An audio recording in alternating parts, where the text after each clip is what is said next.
Hello everyone and welcome back to another tutorial from Finance for Beginners. In this video, I'm going to show you how you can change the password within your Spendee account. So let's get started right away. First of all, open up the Spendee application on your device. And if you haven't logged into your account already, proceed forward with your email address and your password or your social accounts. After logging in, you will end up within the timeline page from which you can start adding your transactions right away. Now, if you wish to change your account password, just click on the More option at the bottom right corner and then proceed with logging out from your account by clicking on the Log Out button. Now, since there is no option to change your password from within, we will need to use the Reset Password option.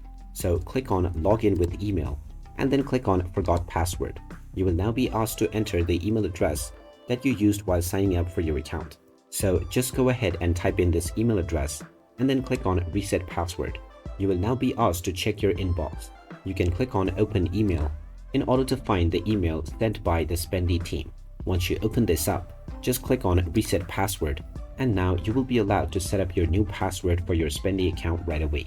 Just type in your desired new password and then enter it once again for confirmation. You can now click on Reset Password, and now your password has successfully been changed within your Spendee account. You can click on OK and now go back to the app in order to use your newly set up password to log into your account. And there you have it. That is how easy it is to change your account password on the Spendee application. If you find this video helpful, don't forget to hit that like button and subscribe to our channel for more useful tips and tutorials. Thanks for watching, and I'll see you again in the next one.